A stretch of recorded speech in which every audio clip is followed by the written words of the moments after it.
അപ്പോൾ ഫ്രണ്ട്സ് അങ്ങനെ നമ്മൾ വീണ്ടും 2025 ജാനുവരി മാസത്തിലെ ഡൽഹിയിലുള്ള യാത്രയിലാണ് കേട്ടോ. ഡൽഹിയിലെ യാത്ര നമ്മൾ വണ്ടികൾ എടുക്കാൻ വേണ്ടി വന്നതാണ്. നമുക്ക് ഇപ്രാവശ്യം എൻക്വയറി ഉള്ള ഒരു വണ്ടിയായിരുന്നു, ഫോർഡിൻ്റെ എൻഡോവർ.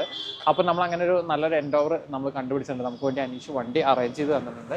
അവന് കരോൾ ബാഗ് സൈഡിൽ നിന്ന് 250 രൂപയ്ക്ക് മേടിച്ചൊരു കണ്ണടയും വെച്ച് നമ്മുടെ കൂടെ രാവിലെ തന്നെ ഇറങ്ങിയിട്ടുണ്ട് നമ്മളെ പറ്റിക്കാൻ വേണ്ടിയിട്ട്.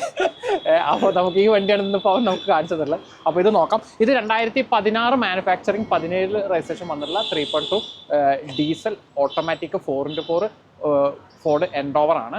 ഒരു സിംഗിൾ യൂസ് വണ്ടിയാണ്. 1,05,000 സംതിങ് കിലോമീറ്റർ ആണ് വണ്ടിയുടെ മീറ്ററിൽ കണ്ടിട്ടുള്ളത്. ഇതിവിടെ ഒരു ഡീലറാണ് നമുക്ക് കാണിച്ച് തന്നിട്ടുള്ളത്.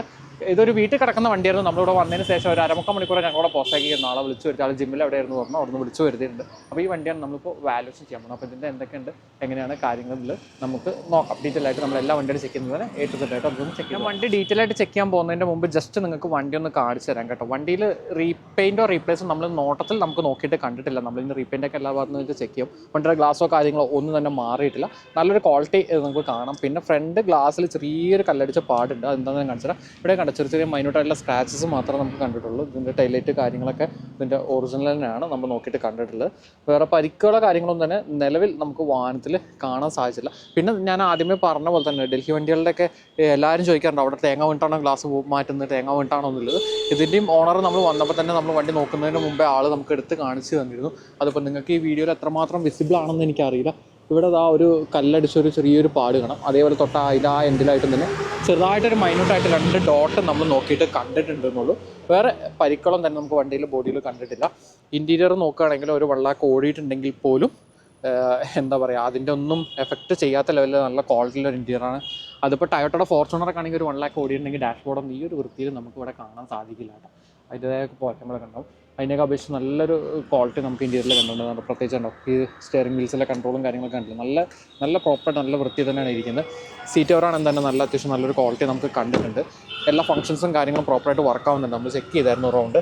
പിന്നെ റൂഫിൻ്റെ ഭാഗം തന്നെ നോക്കിയാൽ കണ്ടോ, നല്ല നീറ്റിലാണ് വാഹനത്തിൻ്റെ റൂഫ് ഇരിക്കുന്നത്. നമുക്കിനി വണ്ടി ഡീറ്റെയിൽ ആയിട്ട് A to Z കാര്യങ്ങൾ നമുക്കൊന്ന് ചെക്ക് ചെയ്ത് ഓക്കെ. നമ്മളെല്ലാ വണ്ടിയുടെയും ചെക്ക് ചെയ്ത് തുടങ്ങുന്ന പോലെ തന്നെ നമുക്ക് ആദ്യം തന്നെ വണ്ടിയുടെ പെയിൻറ്റിൻ്റെ ഭാഗത്തുനിന്ന് നമുക്ക് അങ്ങ് തുടങ്ങാം. നമ്മളിത് കാഴ്ചയിൽ നമുക്ക് റീപെയിൻ്റൊന്നും തന്നെ കണ്ടിട്ടില്ല എന്നും പറഞ്ഞല്ലോ. പിന്നെ പെട്ടെന്ന് നോക്കുകയാണ്. ഇതൊക്കെ ഇതിൻ്റെ ഒറിജിനൽ പെയിൻ്റാണ് കേട്ടോ. ഡാഷ്ബോർഡിലൊക്കെ ചെറിയ സ്ക്രാച്ചസ് മാത്രമേ ഉള്ളൂ. അത് ശരിക്കും ഒന്ന് റബ്ബ് ചെയ്താൽ തന്നെ നല്ല ലെവലൊന്ന് റബ്ബ് ചെയ്താൽ തന്നെ പോകാവുന്നേ ഉള്ളൂ. ഒരു റീപെയിൻ്റൊന്നും തന്നെ ചെയ്തിട്ടില്ല. നമുക്കത് വണ്ടി കാണുമ്പോൾ തന്നെ അറിയാം. അത്യാവശ്യം പൊടിയുണ്ട്. അവരിപ്പോൾ ഒരു വീട്ടിൽ ഉപയോഗിച്ചുകൊണ്ടിരിക്കുന്ന വണ്ടി ആയതുകൊണ്ട് പൊടിയുണ്ട്. ഇതിപ്പോൾ ഇവിടെ അവരടുത്ത് ഷോറൂമിലൊക്കെ കയറി കഴിഞ്ഞാൽ അവർ ഇതെന്തായിട്ടെന്ന് വെച്ചാൽ നന്നായിട്ടൊന്ന് പോളിഷൊക്കെ ചെയ്ത് ചിലപ്പോൾ ചെറിയ ലെവലിൽ ടച്ച് പോളിഷൊക്കെ ചെയ്ത് നിർത്തി നല്ല ലെവലിൽ ഒരു എമൗണ്ട് ചോദിക്കാൻ സാധിക്കും. ഇതിൻ്റെ ഒറിജിനൽ പെയിൻറ് തന്നെയാണ്. പക്ഷേ ബമ്പറിൽ അവർ പെയിൻറ്റ് ടച്ച് ചെയ്തിട്ടുണ്ട്. അത് നമുക്ക് ചെറിയ ലെവലൊരു ഷെയ്ഡ് ഡിഫറൻസ് നമുക്ക് ഫീൽ ചെയ്യുന്നുണ്ട്. വളരെ മൈനറായിട്ട് ഇവിടെ കണ്ട ചെറിയ ലെവലിൽ പൊട്ടിയിട്ടായിട്ട് നമുക്ക് നോക്കിയാൽ കാണാം. അതിൻ്റെ പെയിൻറ്റ് ഇതിലേക്ക് ബോഡിയിലേക്ക് വന്നിട്ടില്ല കേട്ടോ. ബമ്പറിൽ മാത്രം റീപെയിൻറ്റ് ചെയ്തിട്ടുണ്ട്. ഇവിടെ സ്വാഭാവികമാണ്. അവിടെ ഇവിടെയൊക്കെ ചെറിയ വരത്തിലും പിടിക്കലൊക്കെ വരും. നമ്മൾ ഇങ്ങനെ പെയിൻറ്റ് ചെക്ക് ചെയ്യുന്നത് പലർക്കും ഒരു ധാരണ ഉണ്ട്. നമ്മൾ ഒട്ടും പെയിൻറ്റ് അടിക്കാത്ത വണ്ടിയാണ് നോക്കുന്നതിൽ. നമ്മൾ പെയിൻറ്റ് അടിക്കാത്ത വണ്ടിയല്ല നമ്മൾ നോക്കുന്നത്. നമുക്ക് വേണ്ട എന്താ വെച്ചാൽ ഒത്തിരി അധികം പുട്ടിയോ കാര്യങ്ങളോ കയറാതെ മേജർ ആക്സിഡൻ്റ് ആവാത്ത വണ്ടിയാണ് നമ്മൾ നോക്കുന്നത്.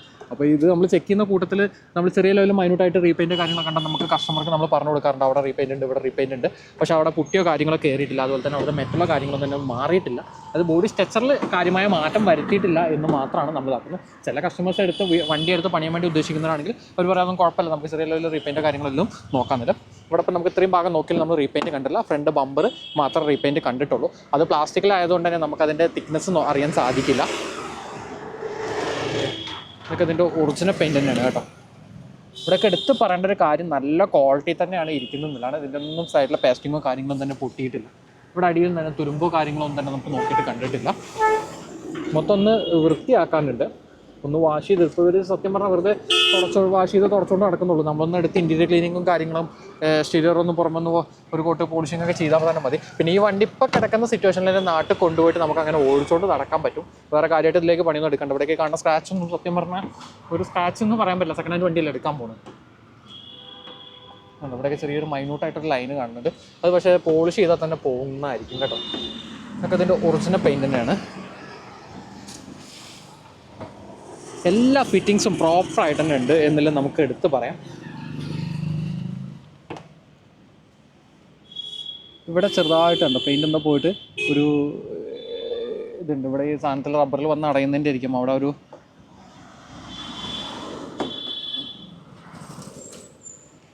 ഇതിൻ്റെ അടിയിൽ ഡോറിൻ്റെ അടിയിൽ ഡ്രൈനേജ് ഹോളൊക്കെ ഓപ്പൺ ആയിട്ട് തന്നെ ഇരിക്കുന്നത്, അതുകൊണ്ട് അവിടെ തുരുമ്പോ കാര്യങ്ങളും തന്നെ കണ്ടിട്ടില്ല. ഓക്കെ, കുഴപ്പമൊന്നുമില്ല.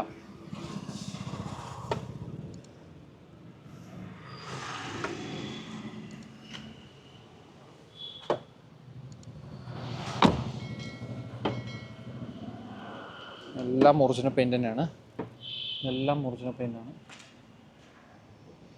ബാക്ക് ബമ്പറിലും അവർ പെയിൻറ് ടച്ച് ചെയ്ത് കൊടുത്തിട്ടുണ്ട് കേട്ടോ, ചെറിയ ലെവലിൽ.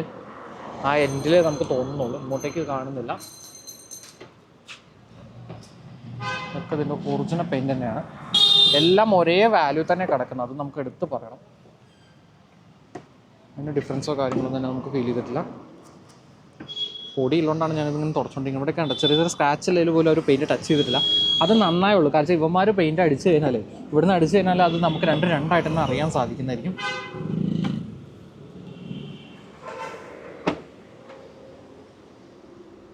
അവരെ ബാഡ്ജിങ് കാര്യങ്ങളെല്ലാം, വണ്ടിയുടെ ബാഡ്ജിങ് കാര്യങ്ങളൊക്കെ അതുപോലെ തന്നെ നിലനിൽക്കുന്നുണ്ട്. ഇതിൽ തന്നെ പേസ്റ്റിങ്ങോ കാര്യങ്ങളോ അങ്ങനത്തെ തന്നെ പൊട്ടിച്ചിട്ടൊന്നുമില്ല കേട്ടോ, നല്ല വൃത്തി തന്നെയാണ് ഇരിക്കുന്നത്. ഇവിടുത്തെ എല്ലാം പഞ്ചിങ് കാര്യങ്ങളെല്ലാം അതുപോലെ തന്നെ പ്രോപ്പറായിട്ട് നമുക്ക് നോക്കിയിട്ട് കണ്ടിട്ടുണ്ട്. നമുക്കൊന്ന് ചെക്ക് ചെയ്യണം. ഈ വീഡിയോക്ക് ഒന്ന് അയച്ച് നോക്കാം, നമുക്ക് ലാസ്റ്റ് ഒന്ന് നോക്കാം. കാരണം നമുക്ക് പെട്ടെന്ന് റൗണ്ട് നോക്കിയിട്ടേ, കസ്റ്റമർ വിളിച്ചുകൊണ്ടിരിക്കുന്നുണ്ട്. അവർ ഇന്നലെ തൊട്ട് ഈ വണ്ടിയുടെ ഫോട്ടോ അയച്ചു കൊടുത്തപ്പോൾ തൊട്ട് അവർ ഓക്കെയാണ്. പിന്നെ ഇതിനകത്തെല്ലാം പ്ലാസ്റ്റിക്കിലെ കണ്ട് ചെറിയ ചെറിയ സ്ക്രാച്ചസ് മാത്രം നമുക്ക് നോക്കിയിട്ട് കണ്ടിട്ടുള്ളൂ. അവർ ലഗേജിൽ എന്തെങ്കിലും സാധനങ്ങളൊക്കെ അങ്ങനെ കയറ്റി ഇറക്കൊക്കെ ചെയ്തതിൻ്റെ ചെറിയ ചെറിയ പാടുള്ളൂ. പക്ഷേ ഇവിടുത്തെ നിന്ന് ഫിറ്റിങ്സിൻ്റെ കാര്യങ്ങൾക്ക് തന്നെ പ്രശ്നം തന്നെ വന്നിട്ടില്ല. ഇതെല്ലാം പ്രോപ്പറായിട്ട് തന്നെ വർക്കാവുന്നുണ്ട്, ഞാൻ ആദ്യം പറഞ്ഞ പോലെ തന്നെ.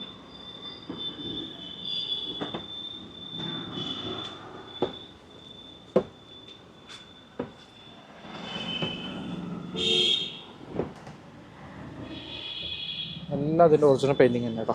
ഇവിടുത്തെ ഒന്നും ഗ്ലാസ്സുകളൊന്നും മാറിയിട്ടില്ല, എല്ലാം ഒരേ സീരീസിൽ കിടക്കുന്ന ഗ്ലാസ്സുകൾ തന്നെയാണ്. ഞാൻ ഏറ്റവും ആദ്യം വന്നപ്പോൾ നോക്കിയൊരു കാര്യം അതാണ്.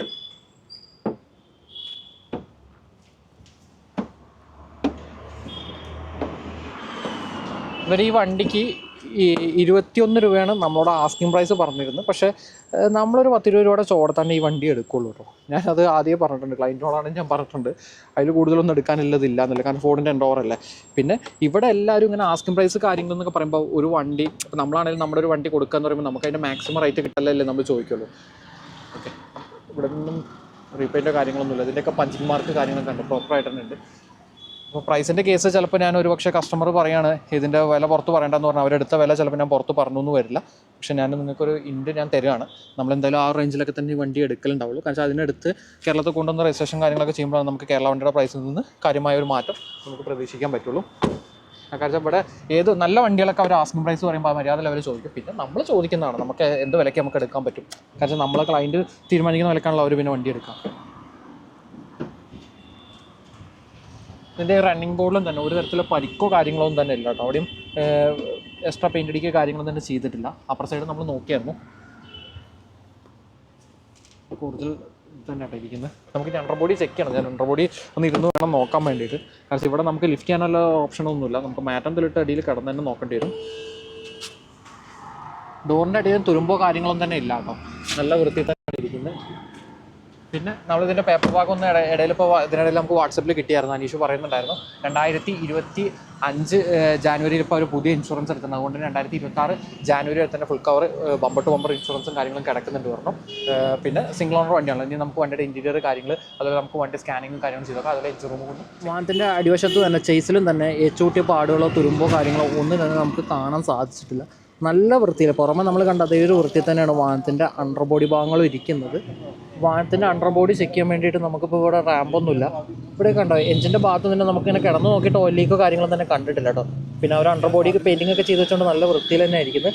അടിയിലും തുരുമ്പോ കാര്യങ്ങൾ അങ്ങനത്തെ ഒന്നും തന്നെ നമുക്ക് നോക്കിയിട്ട് കാണത്തില്ല. പിന്നെ എടുത്ത് പറയേണ്ട ഒരു കാര്യം, ഈ ഒരു ഗാർഡ് ഉണ്ടല്ലോ, ഇത് ഇപ്പോൾ ഇവിടെ അത്യാവശ്യം വണ്ടികളൊക്കെ നമ്മൾ നോക്കുമ്പോൾ നല്ല ചളുക്കും കാര്യങ്ങളൊക്കെ കാണാം. കാരണം ഓഫ് റോഡോ കാര്യങ്ങൾ ഇറക്കിയിട്ടുണ്ടെങ്കിൽ ഇത് അടിച്ച് കഴിഞ്ഞാൽ എന്തായാലും അതിനനുസരിച്ചുള്ള പരിക്ക് കാര്യങ്ങൾ ഈ ഒരു ഗാർഡിൽ വരാറുണ്ട്. എഞ്ചിൻ റൂം ഒന്ന് നോക്കാം. നല്ല ഹൈഡ്രോളിക് ആയതുകൊണ്ട് നമുക്കൊരു എഞ്ചിൻ റൂമിലെ കാര്യം പറയുകയാണെങ്കിൽ അവർ പ്രസൻ്റ്ലി യൂസ് ചെയ്തുകൊണ്ടിരിക്കുന്നതിൻ്റെ പൊടികളും കാര്യങ്ങളും മാത്രമേ ഉള്ളൂ. ഞാനൊന്ന് അടുത്ത് പിടിച്ച് നിങ്ങൾക്ക് കാണിച്ചു തരാം കേട്ടോ. ഇതിനകത്ത് കണ്ടോ നല്ല ലെവലിൽ പൊടി അടിച്ചിട്ടാണ് ഇരിക്കുന്നത്. ഇത് ഒരുപക്ഷെ ഇങ്ങനെ പൊടി അടിച്ചിരിക്കുന്നത് നമുക്ക് നല്ല, കാരണം ലെഞ്ചിൻ്റെ ഭാഗത്ത് എവിടെയെങ്കിലും എന്തെങ്കിലും ഓയിൽ ലീക്ക് ഉണ്ടോ കാര്യങ്ങളുണ്ടോ എന്നൊക്കെ അറിയാം. ഇതാണ് സൗകര്യം. ഈ ഇത് ഒന്ന് ഫുള്ളായിട്ട് എടുത്തടാ, അനീഷതൊന്നും എടുക്കണം. അനീഷിനെ കൊണ്ട് നമുക്കത് എടുപ്പിക്കാം മൊത്തത്തിൽ. ഞാൻ ക്യാമറ ഒരു കൈകൊണ്ട് പിടിച്ചിട്ട് എനിക്ക് എടുക്കൽ കുറച്ച് റിസ്ക് ആയിരിക്കും. ഇതാണ് എൻജിൻ്റെ ഇത്. നല്ല വൃത്തിയിലായിരിക്കുന്നത്. പൊടി അടിച്ച പാടുകളല്ലാതെ ഓയിൽ ലീക്കോ ഡീസൽ നനവോ ഒന്നും തന്നെ നമുക്ക് കാണുന്നില്ല. കാരണം വെച്ചാൽ ഇത് പക്ക പ്രോപ്പറായിട്ട് ഷോറൂം സർവീസ് കാര്യങ്ങളായത് ഓതറൈസ്ഡ് സർവീസ് സെൻ്ററിൽ കൊടുത്തിട്ടാണ് അവർ മൊത്തം ചെയ്യുന്നതെന്നാണ് നമ്മളോട് പറഞ്ഞിട്ടുള്ളത്. അതുകൊണ്ടായിരിക്കാം ആ ഒരു വൃത്തി നമുക്ക് കാണാം. ഒരു വാഷിങ്ങോ കാര്യങ്ങളോ ഒന്നും തന്നെ ചെയ്തിട്ടില്ല കേട്ടോ. അതുപോലെ തന്നെ എഞ്ചിൻ റൂമിൽ എവിടെയും തന്നെ പേസ്റ്റിങ്ങോ കാര്യങ്ങളോ അപ്പോഴൊന്നും തന്നെ പേസ്റ്റ് ഒട്ടിക്കോ കാര്യങ്ങളോ ഒന്നും തന്നെ ചെയ്യില്ല. സൈഡിലൊക്കെ ഫിറ്റിങ്സും കാര്യങ്ങളൊക്കെ നമുക്ക് നോക്കി കാണാം. പ്രത്യേകിച്ച് ഈ ഭാഗത്തൊക്കെ കണ്ടോ, ഇതിലൊന്നും നെട്ടും ബോൾട്ടുകളൊന്നും അവർ ഇതുവരെയായിട്ടും സ്പാനറോ കാര്യങ്ങളൊന്നും തന്നെ ഇട്ട് പിടിച്ചതിൻ്റെ പാടുകളൊന്നും തന്നെ ഇല്ല. അതോടൊപ്പം തന്നെ ഇതിൻ്റെ ഹെഡ്ലൈറ്റ് കാര്യങ്ങളെല്ലാം ഇതിൻ്റെ ഒറിജിനൽ ഹെഡ്ലൈറ്റും കാര്യങ്ങളാണ് വരുന്നത്. ഇവിടുത്തെ എല്ലാം ഫിറ്റിങ്സ് നിങ്ങൾക്ക് നാം നോക്കിയാൽ കാണാം, നല്ല പ്രോപ്പറായിട്ട് ഇരിക്കുന്നുണ്ട്. കാരണം നമുക്ക് നല്ല ക്വാളിറ്റിയിലെ വണ്ടികൾ എങ്ങനെ കാണാൻ സാധിക്കുള്ളൂ. അല്ലാത്തതൊക്കെ അവരവിടെ തോണ്ടും അയക്കും പിടിക്കുകയൊക്കെ ചെയ്തതിൻ്റെ പാടുകളും കാര്യങ്ങളൊക്കെ കാണാൻ പറ്റും. ഇതിലൊക്കെ കണ്ട് ഈ സ്ക്രൂവിനകത്തൊന്നും ഒരു തരത്തിലും ഈ ടൂളിനകത്തൊന്നും ഒന്നും തന്നെ ഇട്ട് ഒരു ടൂൾസ് ഒന്നും ഇട്ട് പിടിച്ചതിൻ്റെ ഇതൊന്നും തന്നെ നമുക്ക് നോക്കിയിട്ട് കണ്ടിട്ടില്ല. ഓക്കെ അനീഷ, വണ്ടി ഒന്ന് സ്റ്റാർട്ട് ചെയ്യാം അവിടെ. പിന്നെ ഇത് നമുക്ക് ഇത്ര മോഡൽ കൂടിയ വണ്ടി ആയതുകൊണ്ടും നമുക്ക് നമ്മുടെ സ്കാനർ അത്യാവശ്യം കുഴപ്പമില്ലാത്തൊരു സ്കാനർ തന്നെയാണ് നമ്മുടെ കയ്യിലിരിക്കുന്നത്. അത് വെച്ച് സ്കാൻ ചെയ്യുമ്പോൾ തന്നെ ഇതിനകത്ത് എന്ത് ടെക്നിക്കൽ ഇഷ്യൂസ് കാര്യങ്ങളുണ്ടെങ്കിലും നമുക്ക് വളരെ പെട്ടെന്ന് ഡിറ്റക്ട് ചെയ്യാൻ സാധിക്കും. അതോടൊപ്പം തന്നെ ഇതിൻ്റെ ECMനകത്ത് നമുക്ക് ഇതിൻ്റെ കിലോമീറ്റർ റീഡിങ് അറിയാൻ പറ്റും. അത് മീറ്ററിൽ തിരിച്ചിട്ടുണ്ടോ ഇല്ലെന്നുള്ളത് നമുക്ക് അറിയാമെങ്കിൽ സിമ്പിളായിട്ട് നമുക്ക് മനസ്സിലാക്കാം. വണ്ടിയുണ്ടോ വളരെ സിമ്പിളായിട്ട് സ്റ്റാർട്ടായിട്ടുണ്ട്. ഇപ്പോൾ ഡീസൽ വണ്ടിയാണെങ്കിൽ പോലും അത്യാവശ്യം നല്ല സൈലൻ്റ് ആട്ടോ. എടാ ഒന്ന് റൈസ് ചെയ്തടാ.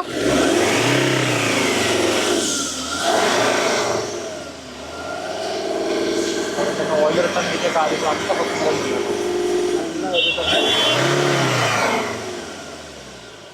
നമുക്ക് പുറകിൽ ഇനി പുക കാര്യങ്ങൾ എങ്ങനെയുണ്ടെന്ന് നോക്കാം. കയ്യിൽ ഓയിലാക്കും.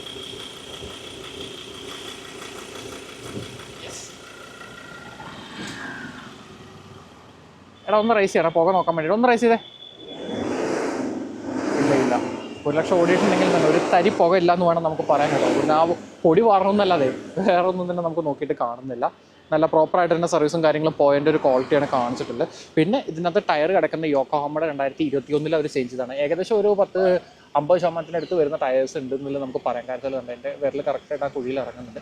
അത് 4 ഒരേപോലെ കിടക്കുന്ന യോക്കോഹാമയുടെ നല്ല നല്ല ടയേഴ്സാണ് നമുക്ക് നോക്കിയിട്ട് കണ്ടിട്ടുള്ളത്. കാരണം ചിലപ്പോൾ 1,00,000 സംതിങ് ആയാലും ഒരു 10-75 എമ്മിൻ്റെ ഉള്ളിലായിട്ട് അവരെന്തായാലും ടയർ മാറിയിട്ടുണ്ട്. എന്നാലും മാറുമ്പോൾ ഒരേപോലെ തന്നെ അവർ മാറിയിട്ടുണ്ട് കേട്ടോ. അതിൻ്റെ ഒരു വൃത്തിയാണ് നമുക്ക് നോക്കിയിട്ട് കണ്ടിട്ടുള്ളത്. ക്യാപ്പൊന്ന് അയച്ചു നോക്കാം.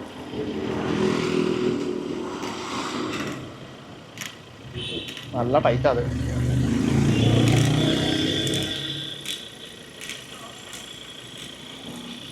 നല്ല ടൈറ്റ്. അടുത്തൊന്നും അവർ പുറത്തുനിന്നും അവർ അയച്ചിട്ടില്ല തോന്നുന്നുണ്ട്. യെസ്, ഇതൊക്കെ കണ്ടോ നല്ല വൃത്തിയിലായിരിക്കുന്നത്. അങ്ങനെ പേസ്റ്റിംഗ് പോലെ കാര്യങ്ങളൊന്നും തന്നെ നമുക്ക് നോക്കിയിട്ട് കണ്ടിട്ടില്ല. അങ്ങനെ ഒന്നും തന്നെ ഇല്ല കേട്ടോ. നല്ല വൃത്തിയുണ്ട്. എന്തായാലും വണ്ടി മൊത്തത്തിൽ നമ്മൾ പുറമെ കണ്ടതിൽ നമ്മളെന്തായാലും വളരെയധികം സാറ്റിസ്ഫൈഡ് ആണ്. പിന്നെ ബാക്കി നമുക്ക് മെക്കാനിക്കൽ സൈഡ് കാര്യങ്ങളൊന്നും ചെക്ക് ചെയ്യണം. അതിൽ വണ്ടർ ബോഡി, അതിൽ വണ്ടി നമുക്കൊന്ന് സ്കാനർ കണക്ട് ചെയ്ത് നമ്മുടെ സ്കാനർ വെച്ചിട്ടൊന്ന് സ്കാനിങ് കൂടി ചെയ്തു. അപ്പോൾ നമ്മൾ ഇത്രയും വണ്ടിയുടെ നോക്കിയാലെല്ലാം നമ്മൾ വളരെയധികം സാറ്റിസ്ഫൈഡ് ആയിട്ടുണ്ട്. അപ്പം നമുക്ക് ഇനി വണ്ടിയുടെ അടുത്തൊരു ഘട്ടമാണ് നമുക്ക് ഇതുപോലത്തെ കുറച്ച് കൂടിയ വണ്ടികളൊക്കെ എടുക്കുമ്പോൾ, കൂടിയ വണ്ടികളെന്നല്ല ഒരു ഇതിലിപ്പോൾ മോഡൽ കൂടിയ വണ്ടികളൊക്കെ എടുക്കുന്ന സമയത്ത് നമുക്ക് സ്കാനർ വെച്ച് സ്കാൻ ചെയ്ത് നോക്കണം. അപ്പം അതാണ് നമ്മളിനി ചെയ്യാൻ പോകുന്നത്. നമുക്കിതിൻ്റെ മെക്കാനിക്കലി കാര്യങ്ങളൊക്കെ എന്തെങ്കിലും ഇഷ്യൂസോ കാര്യങ്ങളോ ഉണ്ടെങ്കിൽ അറിയാൻ പറ്റും. ഒച്ചയൊക്കെ കേട്ടപ്പോൾ ഇത് പൊട്ടി പോകുന്നു എന്ന് കരുതി, പക്ഷേ പൊട്ടിയിട്ടൊന്നുമില്ല. ഇത് ഇവിടെ ഇരിക്കട്ടെ. നമ്മുടെ OBD പോർട്ടിൽ നമ്മുടെ സ്കാനർ നമ്മൾ കണക്ട് ചെയ്തിട്ടുണ്ട്. ഇവിടെയൊക്കെ നല്ല വൃത്തിയിലാട്ടോ ഇരിക്കുന്നതെല്ലാം കാണാനൊക്കെ. നമുക്കിനി നമ്മുടെ ഇതൊക്കെ വെച്ചൊന്ന് ചെക്ക് ചെയ്യണം കേട്ടോ. നമ്മുടെ എൻഡോസ്കോപ്പി ക്യാമറ ഉണ്ടല്ലോ, അത് വിട്ട് നമുക്കൊന്ന് കണക്ട് ചെയ്ത് ചെക്ക് ചെയ്ത് നോക്കാം. അപ്പോൾ നമുക്കിനി വണ്ടി കയറി 1,05,227 കിലോമീറ്ററാണ് മീറ്റർ റീഡിങ് കാണിച്ചിട്ടുള്ളത്. ഗിയർ മാറുമ്പോൾ നോയ്സൊന്നുമില്ല കേട്ടോ, അറിയണമൊന്നുമില്ല, ചാട്ടമൊന്നുമില്ല. റിവേഴ്സ് ഇട്ടു, ന്യൂട്രൽ ഇട്ടു, ഡ്രൈവ് ഇട്ടു, അനങ്ങുന്നില്ലെന്ന് വേണം നമുക്ക് പറയാം. വണ്ടി ന്യൂട്രൽ പാർക്കിൽ കിടക്കട്ടെ. ഓക്കെ, നമ്മൾ പാർക്കിങ്ങിൽ ഇട്ടു. മാപ്പ് കഴിഞ്ഞ ദിവസങ്ങളിൽ വീഡിയോ ഇട്ടപ്പോഴും നമ്മളിപ്പോൾ പറയാതിരിക്കുന്നതുകൊണ്ടായിരിക്കാം എന്താണെന്ന് എനിക്കറിയത്തില്ല, ഒരുപാട് പേര് എന്നോട് പിന്നെയും ചോദിക്കാൻ തുടങ്ങി. കമൻറ്റ് ഇട്ടും വാട്സപ്പിൽ മെസ്സേജ് വരായി, ചേട്ടൻ വണ്ടി സ്കാൻ ചെയ്യുന്ന ആപ്പ് ഏതാണ്, ആപ്പ് ഞങ്ങൾക്കൊന്ന് പറഞ്ഞു തരും, ഞങ്ങൾക്കതെടുത്ത് വണ്ടി സ്കാൻ ചെയ്യാൻ പറ്റുമോ എന്നൊക്കെ ചോദിച്ചുകൊണ്ട്. അപ്പം ഇത് അറിയുന്നവർക്ക് അറിയാം, അറിയാത്തവർക്ക് വേണ്ടിയിട്ടാണ് ഞാൻ പറയുന്നത്. നിങ്ങളെ കളിയാക്കുക അല്ലെങ്കിൽ അറിയുന്ന ആളുകളെ നമ്മൾ പുച്ഛിച്ച് താഴ്ത്തി പറയുമൊന്നുമല്ല. ഈ സ്കാനറിന് അത് നമ്മൾ ഏത് കമ്പനിയുടെ സ്കാനറാണോ മേടിക്കുന്നത് വെച്ചാൽ ആ കമ്പനിയുടെ സ്കാനറിന് ഒരു ആപ്പ് ഉണ്ടാവും. അത് ഞാനൊക്കെ ഇപ്പോൾ യൂസ് ചെയ്യുന്ന സ്കാനർ നമ്മൾ ലൈസൻസ് പേ ചെയ്തിട്ട്, അതായത് ഓരോ ഇയറിൽ ലൈസൻസ് പുതുക്കിയിട്ടാണ് യൂസ് ചെയ്യുന്നത്. ചിലതിൻ്റെ ഫ്രീ ആയിരിക്കും. അപ്പോൾ അതിനനുസരിച്ച് ആപ്പ് കാര്യങ്ങൾ അതിൽ കയറി കഴിഞ്ഞാൽ അതിനനുസരിച്ചാണ് അതിൻ്റെ ഡീറ്റെയിൽസും കാര്യങ്ങളും കിട്ടുന്നത്. അപ്പോൾ നമ്മളിപ്പോൾ സ്കാനർ കണക്ട് ആക്കിയിട്ട് അതുണ്ട് ഈ ആപ്പിൽ ലോഡായിക്കൊണ്ടിരിക്കുന്നുണ്ട്. നമ്മുടെ ഒത്തിരി വലിയ എക്സ്പെൻസീവ് ആയിട്ടുള്ള സ്കാനറൊന്നുമല്ല, എന്നാൽ പറ്റ മോശമല്ല. അത്യാവശ്യം കാര്യങ്ങളെല്ലാം ഇതുവരെയുള്ള ഒരുവിധമുള്ള പ്രശ്നങ്ങളെല്ലാം നമുക്ക് റീഡ് ചെയ്യാൻ സാധിച്ചിട്ടുണ്ട്. അപ്പോൾ ഇത് പിന്നെ വരുന്ന റിപ്പോർട്ട് ഞാൻ എന്തായിട്ടെന്ന് വെച്ചാൽ നമ്മുടെ സുഹൃത്തുക്കളായ 1-2 മെക്കാനിക്കുകളൊക്കെ ഉണ്ട് തൃശ്ശൂർ ചാലക്കുടിയൊക്കെയുള്ള. അപ്പോൾ അവർക്കൊക്കെ നമ്മൾ അയച്ചു കൊടുത്ത് കാര്യങ്ങൾ ചോദിച്ചാണ് ഇതിനൊരു കറക്റ്റ് ക്ലാരിഫിക്കേഷനൊക്കെ എടുത്ത് നമ്മൾ ക്ലയൻസിനോടും കാര്യങ്ങളും പറയാറ്. പിന്നെ ഇതെല്ലാം കാര്യങ്ങളും നമുക്കറിയാം, നമ്മുടെ അറിവിനെക്കാട്ടിലും കൂടുതൽ വരുമ്പോൾ നമുക്ക് ചോദിച്ചല്ലേ പറ്റത്തുള്ളൂ. അപ്പോൾ ഇതെല്ലാം ഓട്ടോമാറ്റിക്കലി തന്നെ ഡിറ്റക്ട് ചെയ്തിട്ടുണ്ട്. ചില സമയങ്ങളിൽ ഇതിൽ ECM എന്തെങ്കിലും ചേഞ്ചസോ കാര്യങ്ങളോ അവരെന്തെങ്കിലും മാറ്റി അങ്ങനെ എന്തെങ്കിലും പ്രോബ്ലംസ് ഒക്കെ ഉണ്ടെങ്കിൽ ECM കാര്യങ്ങൾ ഇത് ഓട്ടോമാറ്റിക്കലി ഡിറ്റക്ട് ചെയ്യില്ല. കാരണം അതിൻ്റെ പ്രോഗ്രാംസിൽ എന്തെങ്കിലും മാറ്റങ്ങളൊക്കെ വരുത്തിയിട്ടുണ്ടെങ്കിൽ അതിനനുസരിച്ചുള്ള ഇഷ്യൂസൊക്കെ കാണിക്കും. പക്ഷേ ഇത് അങ്ങനത്തെ ഒന്നും കണ്ടിട്ടില്ല. നമുക്ക് ഓപ്പണായിട്ട് തന്നെ എല്ലാ കാര്യങ്ങളും വളരെ സിമ്പിളായിട്ട് തന്നെ റീഡ് ആവുന്നുണ്ട്. വണ്ടി വളരെ സൈലൻ്റ് ആണ്. നിങ്ങൾക്ക് ഇപ്പോൾ എത്രമാത്രം ഇതിൻ്റെ എഞ്ചിൻ നോയ്സ് കൂടെ കേൾക്കുന്നുണ്ട് പറഞ്ഞാൽ 2 സൈഡും ഗ്ലാസ്സൊക്കെ തുറന്നിട്ടിരിക്കുകയാണ്. എന്നിട്ട് എത്രമാത്രം കേൾക്കുന്നുണ്ടെന്ന് എനിക്കറിയത്തില്ല. ബോഡി മൊഡ്യൂൾ കൺട്രോളിൽ ഒരു എറർ ഫൈൻഡ് ചെയ്തിട്ടുണ്ട്. ബാക്കിയെല്ലാം നോർമലാണ്.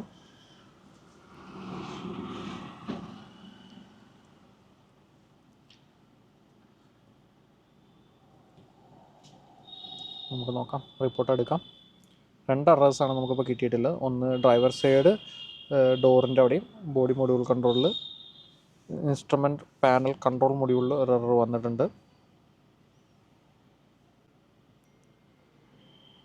2-3 എറേഴ്സ് വന്നിട്ടുണ്ട്. റയർ ഗേറ്റിൻ്റെ ചെറിയ കാര്യങ്ങൾ, അതൊന്നും അത്ര വലിയ ഇതല്ല. ചിലപ്പോൾ ക്ലിയർ ചെയ്താൽ പോകുന്നതായിരിക്കും. നമ്മൾ നോക്കുന്നത് വെച്ചാൽ ക്ലിയർ ചെയ്തിട്ട് പോകുന്നുണ്ടോന്നും പിന്നെ നമ്മൾ ഓടി വന്നിട്ട് തിരിച്ച് വന്ന് പിന്നെ റീസ്കാൻ ചെയ്യുമ്പോൾ പിന്നെ ഇത് കാണുന്നുണ്ടോ എന്നുള്ളതാണ് നമുക്ക് മെയിനായിട്ട് ചെക്ക് ചെയ്യേണ്ടത്. ഓക്കെ, നമുക്ക് മൊത്തത്തിൽ ഒരു 4-5 എറേഴ്സ് ഇത് കണ്ടിട്ടുണ്ട്. നമുക്കിതിൻ്റെ റിപ്പോർട്ട് എടുക്കാം. റിപ്പോർട്ട് എടുത്തിട്ട് അതിൻ്റെ ഒരു സ്ക്രീൻഷോട്ട് നമുക്ക് വെക്കണം. എന്നിട്ട് നമ്മളിത് ക്ലിയർ ചെയ്ത് പിന്നെ നമ്മൾ റൗണ്ട് ഡ്രൈവ് ചെയ്ത് വന്ന് നമ്മൾ റീചെക്ക് ചെയ്ത് നോക്കും. അപ്പോൾ നമുക്കത് എന്തെങ്കിലും കിട്ടുന്നുണ്ടോ നോക്കാം. യെസ്, ക്ലിയർ ചെയ്ത സമയത്ത് എല്ലാം പോയിട്ടുണ്ട് കേട്ടോ. അപ്പോൾ നമ്മൾ നേരത്തെ എടുത്തതും ഇതും തമ്മിൽ വ്യത്യാസം നമുക്കറിയാൻ വേണ്ടിയിട്ടാണ് നമ്മളതങ്ങനെ ചെയ്യുന്നത്. ഇനി ഇതിൻ്റെ റിപ്പോർട്ട് എടുക്കണം നമുക്ക്. കാരണം ഇതിൽ നിന്ന് എന്ത് ചേഞ്ചാണ് ഓടി വന്ന് നമ്മൾ റീസ്കാൻ ചെയ്യുമ്പോൾ വന്ന് എന്ന് നമുക്കറിയാൻ വേണ്ടിയിട്ടാണ്.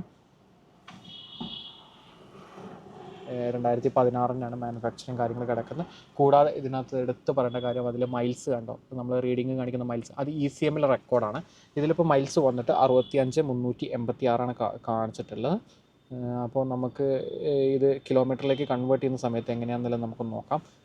നമുക്ക് മൈൽസ് ടു കിലോമീറ്റർ എന്ന് ജസ്റ്റ് ഗൂഗിളിലൊന്ന് സെർച്ച് ചെയ്യാം. അപ്പോൾ നമുക്കിവിടെ അതിൻ്റെ കൺവേർട്ടർ കിട്ടി. നമ്മളതിൽ എത്രയെന്ന് കണ്ട് 65,386 1,05,567 സംതിങ്. അതായത് ഇതിനകത്ത് കാണിച്ചിരിക്കുന്നത് 1,05,200 സംതിങ് ആണ്. ഏകദേശം അതേ റേഞ്ച് തന്നെയാണ് മൈൽസിലേക്ക് നമ്മൾ കൺവേർട്ട് ചെയ്യുമ്പോഴും വന്നിട്ടില്ല. അപ്പോൾ മീറ്റർ എന്തായാലും ടാമ്പർ ചെയ്തിട്ടില്ല എന്നുള്ളത് നമുക്ക് ഉറപ്പിക്കാം. കാരണം അത് ടാമ്പർ ചെയ്തിട്ടുണ്ടെങ്കിൽ ഇത് നല്ല ഡിഫറൻസ് കാണിക്കും. നല്ല ഡിഫറൻസ് കാണിക്കുക പറഞ്ഞാൽ ആനയുടെ ഉറുമ്പിൻ്റെ വ്യത്യാസം കാണിക്കും എന്നല്ല സാറ് നമ്മൾ മുമ്പ് കണ്ടിട്ടുണ്ട്. അപ്പം നമുക്കൊരു കാര്യം ചെയ്യാം, നമ്മുടെ സ്കാനർ ആദ്യം ഒന്ന് ഇജക്റ്റ് ചെയ്ത് വെക്കാം. സ്കാനർ ഊരി നമ്മളിതവിടെ വെക്കുന്നു. ഇനി നമ്മുടെ സീറ്റിൻ്റെ പൊസിഷൻസ് കാര്യങ്ങളൊക്കെ ഒന്ന് അഡ്ജസ്റ്റ് ചെയ്യാം.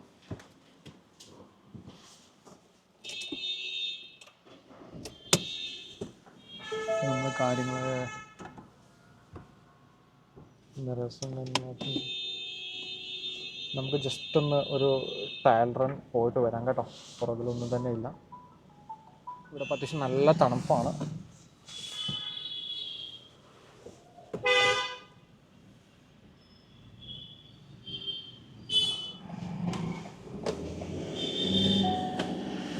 വണ്ടി കാല് കൊടുക്കുമ്പോഴേക്കാണ് സുഖമായിട്ട് കയറുന്നുണ്ട്. ഗ്ലാസ് കയറ്റാം, തണുത്ത കാറ്റടിച്ച് കയറും. നല്ല സൈലൻ്റ് ആട്ടോ വണ്ടി ഗ്ലാസ് കയറ്റിയപ്പോൾ. അനീഷ് സീറ്റ് ബെൽറ്റ് ഇട്ടിട്ടില്ല, അതിൻ്റെയാണ് ആ സൈൻ ഇങ്ങനെ അടിച്ചുകൊണ്ടിരിക്കുന്നത്. നമുക്കിതിൻ്റെ ഉൾ റോഡ് എന്തായാലും പോയി നോക്കാം. ചുമ്മാ നമുക്കിതിൻ്റെ സസ്പെൻഷൻ കാര്യങ്ങളൊക്കെ ഉണ്ടെന്നൊന്നും അറിയാൻ വേണ്ടിയിട്ടാണ്. സസ്പെൻഷൻ്റെ ഭാഗത്തുനിന്ന് അടി വരുന്നു അങ്ങനത്തെ ഒന്നും പ്രശ്നമൊന്നുമില്ല കേട്ടോ. നമ്മൾ ഡ്രൈവ് ചെയ്ത് നോക്കിയിട്ടും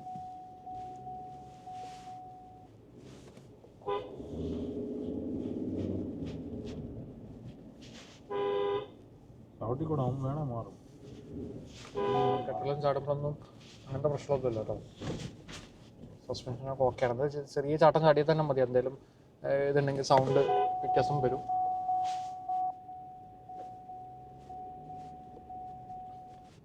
അപ്പം നമ്മൾ വണ്ടി തിരിച്ച് നമ്മുടെ പാർക്കിങ്ങിലേക്ക് തന്നെ എത്തിയിട്ടുണ്ട്. AC ഓഫ് ചെയ്യാനാണ് പറയുന്നത്, തണുക്കൊന്ന് കൂടുതലായിട്ടുണ്ട്. നമുക്ക് വണ്ടി ഓഫ് ചെയ്തു. നമ്മളിതാ സ്കാനർ പിന്നെയും തിരിച്ച് റീസ്കാനർ കണക്ട് ചെയ്യാൻ പോകുന്നു. സീറ്റ് ബെൽറ്റ് കൊണ്ട് നമ്മുടെ സ്കാനർ നമ്മൾ കണക്ട് ചെയ്തിട്ടുണ്ട്. വണ്ടി വീണ്ടും റീസ്റ്റാർട്ട് ചെയ്തു. നമ്മൾ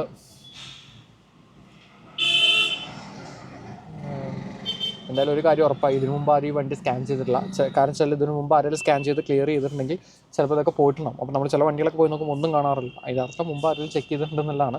പക്ഷേ ഇതിലാണെന്ന് നമുക്കതൊന്നും കാണാത്തതുകൊണ്ട് അതൊക്കെ കിട്ടും. എന്തായാലും മീറ്റർ ടാമ്പറിങ്ങും കാര്യങ്ങളൊക്കെ ചെയ്തിട്ടില്ല എന്നുള്ളത് ഇത് നമുക്ക് ഫിക്സ് ആയി. ഇനി നമുക്ക് വേണമെങ്കിൽ ഇതിൻ്റെ സർവീസ് ഹിസ്റ്ററി എടുപ്പിക്കാം. പിന്നെ കൂടാതെ ഇതിൻ്റെ ലാസ്റ്റ് സർവീസ് ബില്ല് അവർ തന്നിട്ടുണ്ട് കേട്ടോ. 14/10/2024 ലാസ്റ്റ് സർവീസ് പോയിട്ടുള്ളത്. അതിൻ്റെ ബില്ലും കാര്യങ്ങളും എല്ലാം ഇവരെ പറഞ്ഞു, 8Z കാര്യങ്ങൾ അവർ ഷോറൂമിൽ നിന്നാണ് ചെയ്യുന്നതെന്ന് പറഞ്ഞു. അപ്പോൾ അവരെന്നെ പറഞ്ഞു നിങ്ങൾ ഹിസ്റ്ററി എടുപ്പിക്കാൻ നിങ്ങൾക്ക് സാധിക്കുമെങ്കിൽ എടുത്തോളൂ. ഞങ്ങളുടെ കയ്യിൽ 1-2 സർവീസിൻ്റെ ബില്ലുകളൊക്കെ കാണും. പിന്നെ ഇപ്പോൾ ലാസ്റ്റ് ചെയ്ത സർവീസിൻ്റെ ബില്ലും അവരുടെ കയ്യിലുണ്ട്. അത് നമുക്ക് അവർ കാണിച്ച് തന്നിട്ടുണ്ട്. അപ്പോൾ അത് നമ്മൾ ക്ലയൻറ്റിനെ അയച്ചു കൊടുത്തിരുന്നു. ബുക്കിലായിട്ട് കിട്ടുമ്പോൾ കിട്ടാൻ അതെ, ചിലപ്പോൾ ഞാൻ മറ്റേ ഫോണിന് ആ വണ്ടി എടുത്ത സമയത്ത് അങ്ങനെ ചെയ്തു. അവർ നോക്കട്ടെ എന്ന് പറഞ്ഞു. ലാസ്റ്റ് ആയപ്പോൾ അവരൊരു കെട്ട് ബില്ലും കൊണ്ട് വന്നു കൊടുത്തത്. എന്തൊക്കെ സംഭവം എന്താണ് അതിന് ഈ പറയുന്ന ലെവൽ നമ്മൾ ഇതിൻ്റെ ഏതാണ് മറ്റേ എന്താ പറയുക വണ്ടിയുടെ സർവീസ് ബില്ല് ഏതാണ്, വണ്ടി മേടിച്ച പർച്ചേസ് ബില്ല് ഏതാണെന്നൊക്കെ മാറ്റി നമ്മൾ തന്നെ സ്വയം തിരിക്കേണ്ടി വന്നു. അതെ, ഇതിൻ്റെ പർച്ചേസ് ഇൻവോയ്സ് അടക്കുന്നുണ്ട് കേട്ടോ അവരതിൽ. സെക്കൻഡ് കീ കാര്യങ്ങളെല്ലാം എല്ലാം ഉണ്ട് അതിൽ. നമ്മൾ ഇത് ചെയ്തില്ല. ബോഡി മൊഡ്യൂൾ കൺട്രോളിലുള്ള എറർ വന്നിട്ടുണ്ട്. ഡ്രൈവർ ഡോർ ഇദ്ദേഹത്തിലെ എററും തിരിച്ച് വന്നിട്ടുണ്ട്. 1-2 എറേഴ്സ് നമ്മൾ റീസ്കാൻ ചെയ്യുമ്പോൾ പറഞ്ഞത് തിരിച്ച് വന്നിട്ടുണ്ട് നമ്മൾ ബോഡി വന്നപ്പോൾ. ഇനി അത് നമുക്ക് അത്ര കാശ് എക്സ്പെൻസീവ് ആയിട്ടുള്ള കാര്യമാണോ അല്ലെങ്കിൽ മേജർ ഇഷ്യൂ ആണോ എന്താണെന്നുള്ളത് നമുക്ക് അന്വേഷിക്കണം. ഞാൻ ഇപ്പോൾ കാണിച്ചു തരാം നിങ്ങൾക്ക് എത്ര എറർ തിരിച്ച് വന്നു എന്നുള്ളത്. അതാ 4 കാര്യങ്ങൾ തിരിച്ച് വന്നിട്ടുണ്ട്. അപ്പോൾ ഇതാണ് ഇപ്പോഴത്തെ നമ്മുടെ റിപ്പോർട്ടിൽ നമുക്കിനി ഇതെന്താണെന്നില്ല ഈ സംഭവം. എന്താ വെച്ചാൽ ഈ ഒരു പ്രോബ്ലം എന്താണെന്ന് വെച്ചാൽ ഇത് സൊല്യൂഷൻ ചെയ്താൽ മാത്രമാണ് ഇതൊന്ന് ക്ലിയർ ആവുള്ളൂ. അപ്പോൾ ഇതിൻ്റെ ഡീറ്റെയിൽ റിപ്പോർട്ട് എടുത്ത് നമുക്ക് നമ്മുടെ മെക്കാനിക്കിനെ അയച്ചു കൊടുക്കാം. അപ്പോൾ പുള്ളി പറഞ്ഞു തരും ഇതെങ്ങനെ എന്താണ് ഇഷ്യൂ തീരുമാനമാക്കി എന്താണ് പ്രശ്നം എന്നുള്ളത് നമുക്ക് നോക്കി നമുക്ക് അതിനനുസരിച്ചുള്ള സൊല്യൂഷൻ കാര്യങ്ങൾ നോക്കാം. പിന്നെ നമുക്ക് ഓൾറെഡി വണ്ടിയുടെ പ്രൈസിൻ്റെ കേസിലൊന്ന് സംസാരിക്കണം. അതിന് മുമ്പ് ഇതിലൊന്ന് ധാരണ എത്തണം. ക്ലയൻറ്റുമായിട്ടൊന്ന് സംസാരിച്ചിട്ട് ഞാൻ പറയാം കേട്ടോ. ഓക്കെ, അപ്പോൾ നമുക്ക് നമ്മുടെ എൻഡോസ്കോപ്പി ക്യാമറ വെച്ചിട്ട് ഇതിൻ്റെ അവിടെ വയറിങ്ങോ കാര്യങ്ങളോ എന്തെങ്കിലുമൊക്കെ കട്ട് ചെയ്തിട്ടുണ്ടോ എന്നുള്ളതും ചെക്ക് ചെയ്യാം. ഇവിടുന്ന് നമുക്ക് നോക്കിയാൽ തന്നെ കാണുന്നുണ്ട്. എന്നാലും നമുക്ക് റൗണ്ട് ചെക്കപ്പ് നടത്തണം. ഇവിടെ റോഡ് സൈഡാണ് നമ്മൾ നിൽക്കുന്നത് കേട്ടോ. നമുക്കിപ്പോൾ ഒത്തിരി നേരം ഡോറും തുറന്നു പിടിച്ചുള്ള അഭ്യാസങ്ങൾ നടക്കത്തില്ല. മാറ്റി പിടിച്ച് നോക്കേണ്ടി തന്നെ വരും. അങ്ങനത്തെ ഇഷ്യൂസൊന്നും കാണാനല്ല. ഓക്കെ, നമുക്കത് ഡീറ്റെയിൽ ആയിട്ടൊന്ന് ചെക്ക് ചെയ്യാം. ഞാൻ എന്തായാലും ഇവിടുന്ന് വണ്ടി ഒന്ന് മാറ്റി കൊടുക്കട്ടെ. കാരണം നല്ല ലെവൽ ട്രാഫിക് ബ്ലോക്ക് നമ്മൾ കാരണം ഉണ്ടാവും എന്നാണ് അവർ പറഞ്ഞുകൊണ്ടിരിക്കുന്നത്. ഓക്കെ, എന്തൊക്കെ ഈ കാര്യങ്ങൾ പുള്ളി അങ്ങനെ അർജൻറ്റ് പിടിച്ചു. കാരണം പാർട്ടിയുടെ വണ്ടിയാണ്, അവർക്ക് അവിടെ പോകാണ്ടെന്ന് പറഞ്ഞു. അപ്പോൾ നിങ്ങൾ വണ്ടി നോക്കിയില്ല, വണ്ടി അവർ കൊണ്ടോട്ടെ, ബാക്കി നമുക്ക് സംസാരിക്കാമെന്ന് പറഞ്ഞ് വണ്ടി ഇപ്പോൾ അവർ ഇവിടുന്ന് കൊണ്ടുപോവാണ്. അപ്പോൾ അനീഷ് എന്ത് തോന്നുന്നു നിനക്കത്? എത്രയ്ക്ക് കിട്ടും സംസാരിച്ചു? അത് സംസാരിക്കേണ്ടി വരും. ഓൺ ടേബിൾ അല്ല കാര്യമില്ല. ഓക്കെ, അപ്പോൾ നമുക്ക് ആ ഏജന്റ് ഉണ്ട്. അപ്പോൾ ഇവനോടൊന്ന് സംസാരിക്കണം. ഇവന് കാരണം പാർട്ടി ഇവിടെ വന്നിരുന്നു, ആളെ അങ്ങോട്ടോ ഇങ്ങോട്ടോ മാറ്റി കേട്ടോ. അപ്പോൾ ഇപ്പോൾ ആ വണ്ടി എടുത്ത് ഇവിടുന്ന് പോകാൻ വേണ്ടി നിൽക്കണം, അവന് കൊണ്ടുകൊടുക്കാൻ വേണ്ടിയിട്ടാണ്. അപ്പോൾ ഞങ്ങളവിടെ ഇറക്കി വിട്ടു. ഞങ്ങളോട് ഇപ്പം ഇങ്ങോട്ട് വരാം, നിങ്ങളിവിടെ നിന്നോ, ഞങ്ങളിപ്പോൾ വരാമെന്ന് പറഞ്ഞിട്ട് അവനെ വണ്ടി കൊണ്ടുകൊടുക്കാൻ വേണ്ടി പോയിട്ടുണ്ട്. അത് ആ വണ്ടി പോകുന്നില്ല, വണ്ടി അങ്ങോട്ട് പോയി. ഇനിയിപ്പോൾ അവൻ വന്ന് ഞങ്ങൾ പ്രൈസിൻ്റെ കേസിലൊക്കെ സംസാരിച്ച് ഇതിൻ്റെ ക്ലയൻറ്റ് വില പുറത്ത് പറഞ്ഞോ എന്ന് പറയുകയാണെങ്കിൽ തീർച്ചയായിട്ടും ഞാൻ എടുത്ത പ്രൈസ് റേഞ്ച് കാര്യങ്ങൾ പറയുന്നതായിരിക്കും. അല്ലെങ്കിൽ ഇത് ഇപ്പോൾ ഞാൻ എക്സ്പെക്ട് ചെയ്യുന്ന പ്രൈസ് റേഞ്ചും കാര്യങ്ങളും പറഞ്ഞല്ലോ, നമ്മൾ എത്രയ്ക്ക് എടുക്കും എന്നുള്ളതിൻ്റെ ഒരു സൂചന ഞാൻ തന്നിട്ടുണ്ടല്ലോ, അതെനിക്ക് പറയാൻ പറ്റുള്ളൂ. അപ്പോൾ ഞാൻ എന്തായാലും ഇത് നോക്കട്ടെ. ഇത് കഴിഞ്ഞിട്ട് നമ്മൾ ഇനി 1-2 വേറെ ഫോർച്യൂണർ നമുക്ക് ഓർഡർ ഉണ്ട്. അതുപോലെ തന്നെ ബെൻസിൻ്റെ CLA പ്രൈസ് നമുക്ക് പറഞ്ഞിട്ടുണ്ട്, ഒരു 3 ക്ലാസ്സും പറഞ്ഞിട്ടുണ്ട്. പിന്നെ ചെറിയൊരു കൃഷിയാണ് പറഞ്ഞിട്ടുള്ളത്. അപ്പോൾ ഇത്രയും വണ്ടികൾ കൂടെ നോക്കുന്ന വീഡിയോസ് 1 by 1 ആയിട്ട് വരുന്നതായിരിക്കും കേട്ടോ. അപ്പോൾ ഇതുപോലെ ഡൽഹി, ഹരിയാന, UP, പഞ്ചാബ് എന്നൊക്കെ നല്ല ക്വാളിറ്റിയുള്ള വണ്ടികൾ എടുക്കാൻ ഞാനായിട്ട് ബന്ധപ്പെടാൻ വേണ്ട നമ്പർ ഞാൻ വീഡിയോയുടെ അടിയിൽ ഡിസ്ക്രിപ്ഷനകത്ത് കൊടുത്തിട്ടുണ്ട്. ഇടയിൽ സ്ക്രോളിംഗ് കാണിക്കുന്നുണ്ട്. വീഡിയോയുടെ സ്ക്രീനകത്ത് നമ്മൾ വലുതാക്കി കാണുന്നതായിരിക്കും. അപ്പോൾ വീഡിയോ നിങ്ങൾ സ്കിപ്പ് ചെയ്യാതെ കാണാൻ വേണ്ടി ശ്രദ്ധിക്കുക. അപ്പോൾ നമുക്കിത് ഫുള്ളായിട്ട് ഇനി ഡെലിവറി കാര്യങ്ങൾ എടുക്കുന്നുണ്ടെങ്കിൽ അതിൻ്റെ കൂടെ വിശേഷങ്ങളും കാര്യങ്ങളും ഉൾപ്പെടുത്തി ഞാൻ ഈ വീഡിയോ കംപ്ലീറ്റ് ചെയ്യുന്നതായിരിക്കും. ഓക്കെ, നമ്മളങ്ങനെ വണ്ടി ഡെലിവറി എടുക്കാൻ വേണ്ടി വന്നിരിക്കട്ടോ. നമ്മുടെ എൻഡോവർ നമ്മൾ ഡെലിവറിക്ക് എടുക്കാൻ വേണ്ടി വന്നിട്ടുണ്ട്.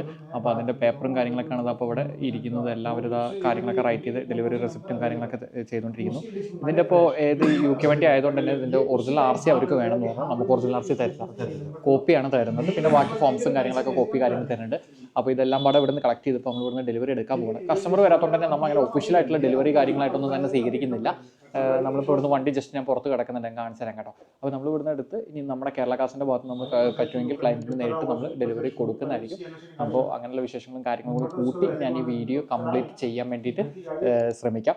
ഇൻ കേസ് എനിക്കത് അങ്ങനെ ഉൾപ്പെടുത്താൻ പറ്റില്ല എന്നുണ്ടെങ്കിൽ ഈ വീഡിയോ ഇവിടെ വെച്ച് വൈൻഡപ്പ് ചെയ്യുകയാണെങ്കിലും ഇതുപോലെ നിങ്ങൾക്ക് ഡൽഹി, ഹരിയാന, UP, പഞ്ചാബിനൊക്കെ നല്ല ക്വാളിറ്റിയുള്ള വണ്ടികൾ എടുക്കുക. ഞാനായിട്ട് ബന്ധപ്പെടാൻ വേണ്ട നമ്പറാണ്, പിന്നെ അത് സ്ക്രീനകത്ത് സെൻറ്റർ കൊടുത്തുള്ളത്. അത് എൻ്റെ പേഴ്സണൽ നമ്പറാണ്. അപ്പോൾ അതിൻ്റെ വാട്സപ്പിലേക്ക് നിങ്ങൾ ആദ്യം നിങ്ങൾ ഏത് വണ്ടിയാണ് എക്സ്പെക്ട് ചെയ്യുന്നത്, എങ്ങനെ എന്താണെന്നുള്ളതൊന്ന് ജസ്റ്റ് ഒന്ന് വാട്സപ്പിൻ്റെ ടെക്സ്റ്റ് മെസ്സേജ് ആയിട്ടൊന്ന് ഫോർവേഡ് ചെയ്യുക. അപ്പോൾ നമ്മൾ എക്സ്പെക്ട് ചെയ്യാവുന്ന ഒരു പ്രൈസ് റേഞ്ച് പറഞ്ഞുതരും. പിന്നീട് നിങ്ങൾ ഓർഡർ കൺഫേം ചെയ്യുന്നതിനനുസരിച്ചാണ് നമ്മൾ വണ്ടിയുടെ ബാക്കി ഡീറ്റെയിൽസും കാര്യങ്ങളും ഷെയർ ചെയ്യുന്നത്. കാരണം എനിക്ക് സ്വന്തമായിട്ട് ഷോറൂമോ അല്ലെങ്കിൽ ഞാൻ വണ്ടികൾ മേടിച്ച് മറിച്ച് വിൽക്കുന്ന ഒരാളോ അല്ല. നിങ്ങൾ ഇന്നൊരു വണ്ടി വേണം എന്ന് പറഞ്ഞ് ഓർഡർ കൺഫേം ചെയ്യുമ്പോൾ നിങ്ങൾക്ക് വേണ്ടി നമ്മളിവിടെ കേരളത്തിൽ നിന്ന് ഡൽഹിയിൽ പോയി നോക്കി ചെക്ക് ചെയ്ത് ഇതേപോലെ വണ്ടികൾ എടുത്ത് തരികയാണ് ചെയ്യുന്നത്. അതോടൊപ്പം തന്നെ ഒരു കാര്യം ഞാൻ എടുത്ത് ഓർമ്മിക്കുകയാണ്, നമ്മൾ Innova, Etios, Liva, Corolla, Altis ഈ വാഹനങ്ങൾ ചെയ്യുന്നില്ല. അതുപോലെ തന്നെ മഹീന്ദ്രയുടെ സ്കോർപിയോ, താർ ഇതൊന്നും ഇവിടെ വില കുറച്ച് കിട്ടാത്തതുകൊണ്ട് ചില കമ്പനികളുടെ വാഹനങ്ങൾ ഇപ്പോൾ ഇവിടെ കിട്ടാനില്ലാത്തതുകൊണ്ടാണ് നമ്മൾ ചെയ്യാത്തത്. അതോടൊപ്പം തന്നെ എടുത്തു പറയേണ്ട ഒരു കാര്യം, മാരുതിയുടെ വാഹനങ്ങൾ ചോദിച്ച് നമുക്ക് ഒരുപാട് എൻക്വയറി വരാറുണ്ട്. ഈ മാരുതിയുടെ വാഹനങ്ങൾക്ക് ഏകദേശം ഓൾ ഇന്ത്യ ലെവലിൽ ഏകദേശം ഒരേ പ്രൈസ് റേഞ്ചാണ് വരുന്നത്. അപ്പോൾ പിന്നെ ഇവിടുന്ന് എടുത്ത് നിങ്ങൾ നാട്ടിൽ കൊണ്ടുപോയിട്ട് രജിസ്ട്രേഷനോ കാര്യങ്ങളോ മാറ്റുന്നതിൽ പ്രത്യേകിച്ച് കാര്യങ്ങളല്ല. പിന്നെ എപ്പോഴും ഒരു 10 ലക്ഷം രൂപ, അതായത് ഇവിടെ തന്നെ ഒരു 10 ലക്ഷം രൂപയുടെ മേലെ വില വരുന്ന വാഹനങ്ങൾ എടുക്കുമ്പോഴാണ് നിങ്ങൾക്ക് കാര്യമായിട്ടൊരു വിലയുടെ ഒരു വ്യത്യാസം ഉണ്ടാവുള്ളൂ. അത് എനിക്ക് കമ്മീഷൻ കൂടുതൽ മേടിക്കുന്നുണ്ടല്ലോ കേട്ടോ. ഞാൻ എല്ലാ വണ്ടികൾക്കും, ചെറുതും വലുതൊക്കെ വണ്ടികൾക്ക് ഏകദേശം പ്രീമിയം സെഗ്മെൻറ്റ് പെടാത്ത വാഹനങ്ങൾക്കൊക്കെ ഏകദേശം ഒരേ ലെവലൊരു കമ്മീഷനാണ് അല്ലെങ്കിൽ ഒരു സർവീസ് ചാർജാണ് നമ്മൾ ഈടാക്കുന്നത്. അതുകൊണ്ട് നിങ്ങൾ ഏത് വണ്ടി എടുത്താലും സന്തോഷം. പക്ഷേ നിങ്ങൾക്ക് പ്രോഫിറ്റ് എന്നതായിരിക്കും എന്ന് നിങ്ങൾ ഓർമ്മപ്പെടുത്താൻ വേണ്ടി പറഞ്ഞുള്ളൂ. പിന്നെ മെസ്സേജ് അയക്കുമ്പോൾ പെട്ടെന്ന് ചിലപ്പോൾ സ്പോട്ടിൽ നിന്ന് റിപ്ലൈ തരാൻ പറ്റിയെന്ന് വരില്ല. കോൾ ചെയ്താൽ ചിലപ്പോൾ എടുത്തില്ലെങ്കിൽ നിങ്ങൾ എന്നോട് ദേഷ്യം കരുതരുത്. വേറെ ഒന്നുമല്ല, ഇതേപോലെ വീഡിയോ എടുക്കാൻ പോകുന്നതും ഈ വീഡിയോ ഒക്കെ എഡിറ്റ് ചെയ്യുന്നതും വണ്ടികൾ നോക്കുന്നതും എല്ലാം നമ്മൾ ഒറ്റയ്ക്കാണ്. നമുക്ക് അതിന് പ്രത്യേകിച്ച് വേറെ സ്റ്റാഫുകളോ കാര്യങ്ങളൊന്നും തന്നെ ഇല്ല. അപ്പോൾ അതിൻ്റെതായ ഒരു ഡിലേ കാര്യങ്ങൾ വരാനുള്ള സാധ്യതയുണ്ട്. അപ്പോൾ നമുക്കിതിൻ്റെ ബാക്കി ഇവിടുന്ന് ഡെലിവറി കാര്യങ്ങൾ എടുക്കുന്ന കാര്യങ്ങളും കൂടി ഉൾപ്പെടുത്തി ഞാൻ ഈ വീഡിയോ വൈൻഡപ്പ് ചെയ്യുന്നതായിരിക്കും. ഉടനെ നമുക്ക് അടുത്ത വീഡിയോ ആയിട്ട് വീണ്ടും കാണാം. അങ്ങനെ ഞാൻ അനീഷിനോട് പണയം വെച്ചിരിക്കുകയാണ്. നമ്മൾ പർച്ചേസിൻ്റെ ഇതും അനീഷിനെ വിറ്റ്നസ്സും ആക്കി വെച്ചിരിക്കുകയാണ്. നാളെ എന്തെങ്കിലും പ്രശ്നമുണ്ടെങ്കിൽ അനീഷായിരിക്കും ഉത്തരവാദി. അപ്പോൾ നമ്മുടെ വണ്ടി അവിടെ ഡെലിവറിക്ക് വേണ്ടി ഒരു മൂട്ടി ഇട്ടിരിക്കുകയാണ്. ഇനി എന്തൊക്കെ പറ്റിക്കൊണ്ട് എന്താണെന്നൊക്കെ നമുക്ക് കറക്റ്റായിട്ട് ഒന്നുകൂടി ഇത് ചെയ്യണം. അപ്പോൾ നമുക്ക് നോക്കിയിട്ട് പറയാം. ഫെവിക്വിക്കിൽ വണ്ടി അവിടെ ഫുള്ള് വർക്ക് കംപ്ലീറ്റ് ആയി കിടക്കുകയാണ്. അപ്പോൾ നമ്മളിപ്പോൾ ഇവിടുന്ന് എടുത്ത് നമ്മൾ കസ്റ്റമർ ഭാഗത്ത് നിന്ന് നമുക്ക് ഇന്നിപ്പോൾ ഡെലിവറി എടുത്ത് കൊടുക്കും. ഏതാ നമ്മുടെ വണ്ടി അങ്ങനെ ഒരു ഫോട്ടോ കാര്യങ്ങളൊക്കെ എടുത്ത് കൂടെ നിർത്തിയിട്ട് ഇതിപ്പോൾ മൊത്തത്തിൽ ഇത് ഇതാക്കിയിട്ടുണ്ട്. വേറെ പരിക്കോ കാര്യങ്ങളൊന്നുമില്ല കേട്ടോ. നമ്മളെ കണ്ടതൊക്കെ തന്നെ ഉള്ളൂ. അത് നമ്മളൊന്ന് വെരിഫൈ ചെയ്യണം. അല്ലെങ്കിൽ ഇവിടുന്ന് എടുത്ത് കഴിഞ്ഞിട്ട് പിന്നെ അവിടെ പോയിട്ട് അത് ഇതെന്ന് പറഞ്ഞിട്ട് കാര്യമില്ല. ഗ്ലാസ്സിലും കാര്യങ്ങളൊന്നും ക്രാക്കോ കാര്യങ്ങളൊന്നും തന്നെ ഇല്ല. നമ്മൾ അതെന്തായാലും കൺഫേം ചെയ്യണം. അപ്പോൾ ഇവരിവിടുന്ന് അനീഷിത നമ്മുടെ കസ്റ്റമർക്ക് വേണ്ടിയിട്ട് ഇവരെ കയ്യിൽ നിന്ന് ഡെലിവറി ഏറ്റെടുക്കുന്നുണ്ട്. അവിടെ നല്ല ബ്ലോക്കാണ്. അതുകൊണ്ട് തന്നെ ഇവിടെ അധികം ഒത്തിരി നേരം നിന്ന് ഇത് ചെയ്യാൻ സാധിക്കില്ല നമുക്ക്. ഓക്കെ, പരിക്കോ കാര്യങ്ങളൊന്നും തന്നെ ഇല്ല. നമ്മൾ നന്നായിട്ടൊന്ന് വെരിഫൈ ചെയ്തിട്ടുണ്ട്. നേരത്തെ കണ്ട ആ സ്ക്രാച്ചൊക്കെ തന്നെ ഉള്ളൂ മൊത്തത്തിൽ. അപ്പോൾ എന്തായാലും ഒന്ന് വാഷ് ചെയ്തിട്ടുണ്ട്. നല്ല പൊടിയൊക്കെ ആയിട്ടല്ല നമ്മൾ കണ്ടപ്പോൾ ഒന്ന് വാഷ് ചെയ്തിട്ടുണ്ട്. നമുക്കപ്പോൾ ഇനി ഇവിടുന്ന് വണ്ടി ഡെലിവറി എടുത്തിട്ട് നമുക്ക് ഇറങ്ങാം. പിന്നെ അത് പെട്ടെന്ന് തന്നെ കണ്ടെയ്നർ. അങ്ങനെ നമ്മുടെ വണ്ടി നമ്മളിവിടെ കേരളത്തിലേക്ക് എത്തിയിട്ടുണ്ട് കേട്ടോ. നമ്മൾ അവിടുന്ന് കണ്ടെയ്നർ ചെയ്തു. കണ്ടെയ്നർ വളരെ ഭദ്രമായിട്ട് തന്നെ നമുക്ക് ഡൽഹിയിൽ നിന്ന് ഇവിടെ കേരളത്തിലേക്ക് വണ്ടി എത്തിച്ചു തന്നിട്ടുണ്ട്. ഇവിടെ ചാലക്കുടി അങ്കമാലി അടുത്ത് കറുകുറ്റി എന്ന് പറയുന്ന സ്ഥലത്താണ് നമ്മുടെ വണ്ടികൾ വരുമ്പോൾ എപ്പോഴും ലോഡ് ഇറങ്ങാറ്. അതിന് ഞാൻ ചെറിയ ക്ലിപ്പും കാണിച്ചു തരാം. ഇതുപോലെ വളരെ സേഫായിട്ട് തന്നെ ഒരു തരത്തിലുള്ള പ്രശ്നങ്ങളോ ഒന്നും തന്നെ ഇല്ലാതെ വണ്ടി ഇവിടെ എത്തിയിട്ടുണ്ട്. അപ്പോൾ ഇന്ന് തന്നെ നമ്മൾ നമ്മുടെ കസ്റ്റമർക്ക് വണ്ടി ഇവിടുന്ന് ഡെലിവറി കൊടുക്കുകയാണ്. ഏകദേശം ഒരു 6-7 മണിയോട് കൂടിയിട്ട് എത്തുമെന്ന് പറഞ്ഞു. അപ്പോൾ നമുക്ക് എന്തായാലും അവരൊരു കസ്റ്റമർ റിവ്യൂ നൈറ്റ് ചെയ്തത് ഉൾപ്പെടുത്താൻ സാധിക്കുള്ളൂ. അതും അവർ തരികയാണെങ്കിൽ നമ്മളത് ഉൾപ്പെടുത്തുന്നുള്ളൂ. അപ്പോൾ അതിൻ്റെ ബാക്കി ഡീറ്റെയിൽസ് ഫുള്ളായിട്ട് പറയുന്നതായിരിക്കും. അപ്പോൾ വണ്ടി അവിടെ നിന്ന് വന്നിട്ട് എന്തെങ്കിലും മാറ്റങ്ങളോ കാര്യങ്ങളോ വന്നിട്ടുണ്ടോ, എങ്ങനെ എന്താണെന്നൊക്കെ പലരും ചോദിക്കാറുണ്ട്. അതുപോലെ തന്നെ കണ്ടെയ്നറിൻ്റെ റേറ്റും കാര്യങ്ങളൊക്കെ ചോദിക്കാറുണ്ട്. ഏകദേശം കേരളത്തിൽ ഇവിടെ ഈ പറഞ്ഞ പോലെ എറണാകുളം സൈഡൊക്കെ വണ്ടി ഡെലിവറി കിട്ടാൻ വേണ്ടിയിട്ട് ഏകദേശം ഒരു 10-30 സംതിങ് രൂപ മുതൽ കണ്ടെയ്നർ എടുക്കുന്ന ആളുകളുണ്ട്. അത് അവരെ കമ്പനിയുടെ ക്വാളിറ്റിക്ക് അനുസരിച്ചും വണ്ടിക്ക് നമ്മൾ ഇൻഷുറൻസ് കാര്യങ്ങളൊക്കെ ചെയ്ത് ഇറക്കുന്നതിനൊക്കെ അനുസരിച്ച് പ്രൈസ് റേഞ്ച് കൂടാനും കുറയാനും സാധ്യതയുണ്ട്.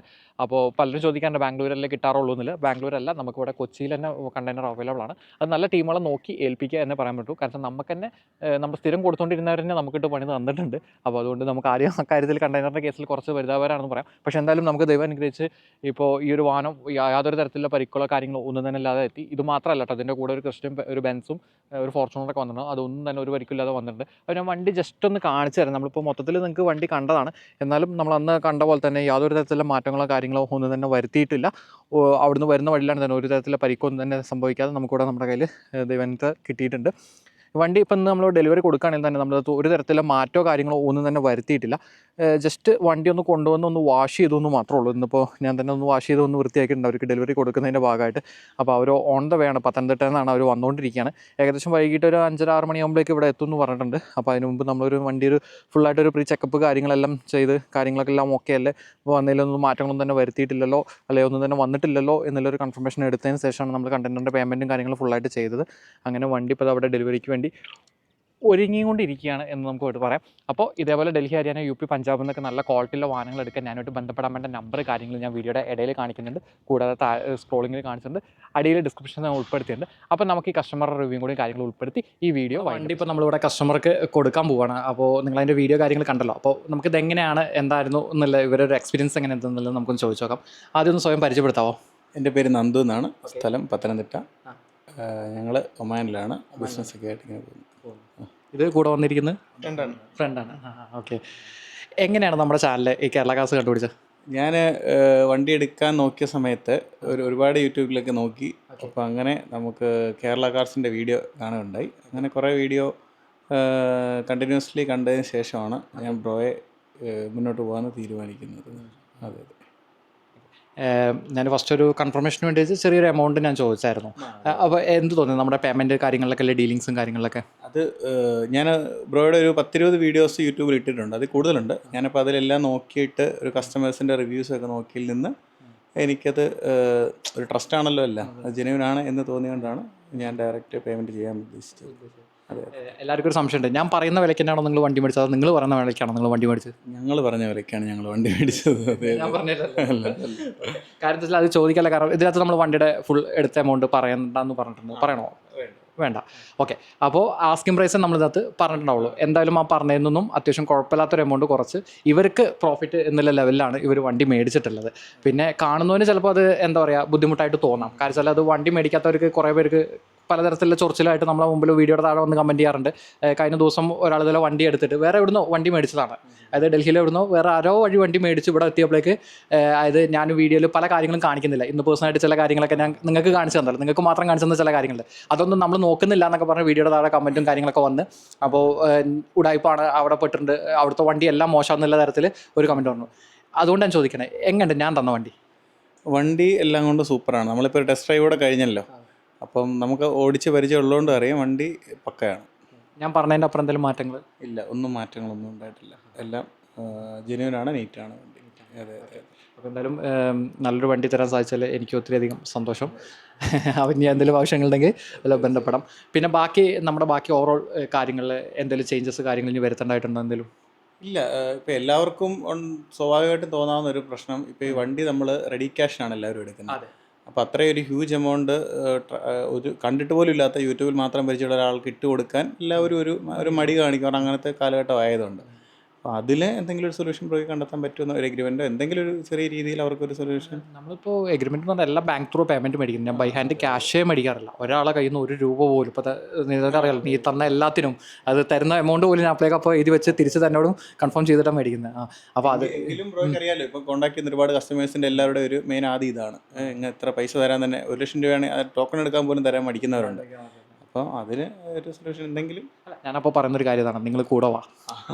ഏറ്റവും സിമ്പിളായിട്ട് കഴിഞ്ഞ ദിവസം ഒരാൾ വിളിച്ചിട്ട് എന്നോട് ചോദിച്ചു, ഇങ്ങനെ ഒരു വണ്ടി വേണം കാര്യങ്ങളും ഒക്കെയാണ്. അപ്പോൾ ഞാൻ അങ്ങനെ എൻ്റെ ഡീലിങ്സ് ഒക്കെ പറഞ്ഞു. അപ്പോൾ പുള്ളി എന്നോട് പറഞ്ഞൊരു ഓപ്ഷനാണ്, എനിക്ക് നിന്നെ അറിയില്ല, അപ്പോൾ അതുകൊണ്ട് നീ ഒരു കാര്യം വണ്ടി മേടിച്ച് എൻ്റെ വീട്ടിലോട്ട് പോവാം, അപ്പോൾ ഞാൻ ഇവിടെ വരുമ്പോൾ ഫുൾ പൈസ തരാമെന്ന് പറഞ്ഞു. അപ്പോൾ ഞാൻ പുള്ളിയോട് പറഞ്ഞു, നിങ്ങളൊരു കാര്യം ചെയ്യും, എൻ്റെ കൂടെ ഇങ്ങോട്ട് പോര്, നമുക്ക് ഒരുമിച്ച് അവിടെ പോയിട്ട് ഫുൾ പൈസ കൊടുത്ത് വണ്ടി മേടിക്കാം. പക്ഷേ അതിനാൾക്ക് സമയം ഇല്ല. അപ്പോൾ അങ്ങനെ സമയമില്ലാതെ വരുമ്പോൾ എന്താ വെച്ചാൽ നീ ആദ്യമേ പറഞ്ഞാലോ ഇതൊക്കെ ഒരു ട്രസ്റ്റാണല്ലോ, ആ ട്രസ്റ്റിൻ്റെ പുറത്ത് നടത്തുക എന്നാലും നമുക്ക് ചെയ്യാൻ സാധിക്കുകയുള്ളൂ. പക്ഷെ എന്നാലും നോക്കാം, എന്തെങ്കിലും ഒരു സൊല്യൂഷൻ കിട്ടുകയാണെങ്കിൽ തീർച്ചയായിട്ടും ചെയ്യും. പിന്നെ നമുക്ക് വേറെ പ്രത്യേകിച്ച് സ്റ്റാഫോ കാര്യങ്ങളൊന്നുമില്ല. അപ്പോൾ പലപ്പോഴും ഞാൻ കേട്ടോണ്ടിരിക്കുന്ന ഒരു ബുദ്ധിമുട്ടാണ്, അതായത് വണ്ടിക്ക് വേണ്ടി വിളിച്ചാൽ ഞാൻ ഫോൺ എടുക്കുന്നില്ല, അല്ലെങ്കിൽ മെസ്സേജ് അയച്ചാൽ പെട്ടെന്ന് മറുപടി കൊടുക്കുന്നില്ല.